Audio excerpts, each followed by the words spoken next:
Well, the guilt and apology of a Roswell teen wasn't enough for a judge. No, Mason Campbell, the young man who shot up the gym at his middle school earlier this year, hitting two other students, will be put away all the way until he is 21.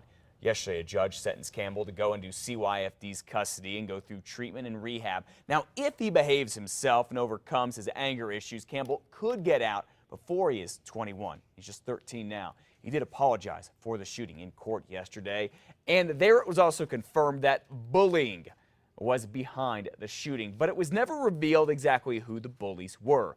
Mason Campbell says he was constantly picked on and even slammed to the ground.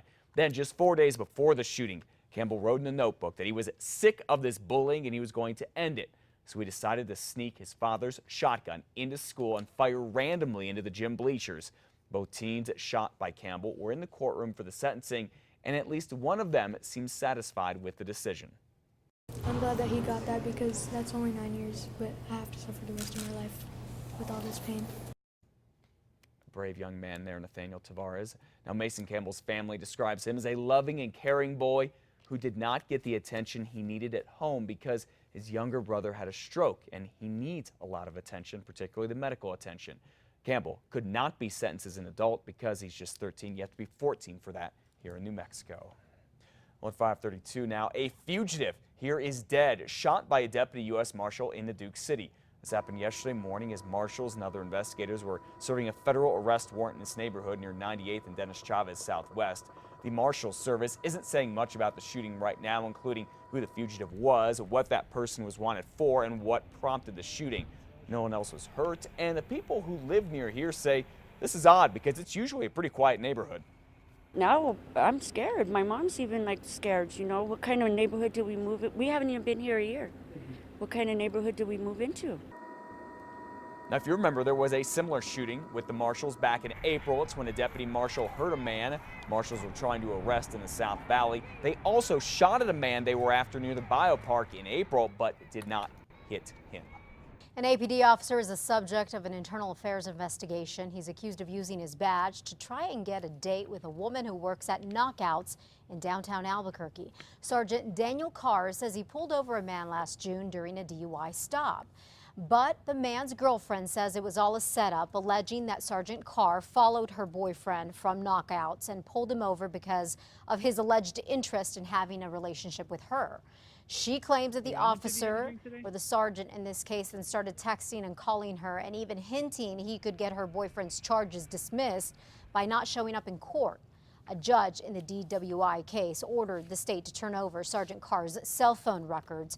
Documents show Carr doesn't deny knowing the man, but denies her boyfriend's claims that Carr abused his badge. Now, APD would not comment about Carr's internal affairs investigation, but said he is currently on regular duty. Albuquerque police say they caught a man in the act of stealing traffic signs. Police arrested 37-year-old Carlos Trujillo Tuesday on Albuquerque's west side near Central and Coors. A criminal complaint says an officer watched from a distance as Trujillo apparently tried to take this speed limit sign down. The officer then spotted 8 traffic signs in the back of Trujillo's Honda Civic. The city says the signs are made of aluminum. While thieves may try to sell it as scrap metal, the city says local salvage yards should know when the signs are stolen. Each street sign in the city has a City of Albuquerque marking on the back of them, so when the salvage companies see that, they won't buy them, or they're not supposed to buy them. The city says signs disappear sporadically, but they can't tell if it's because of metal thieves, pranksters, crashes, or perhaps windy weather. Time right now is at 5:35. Colorado's ban on gay marriage could be the next to go. Yeah, 6 couples there just filed a federal lawsuit to get this ban overturned, and a ruling on this could come within a month. This follows similar lawsuits in district court in Colorado. They affect individual counties, but this one is going to be for the whole state. And while this is going on, Boulder County is already issuing marriage licenses to gay couples.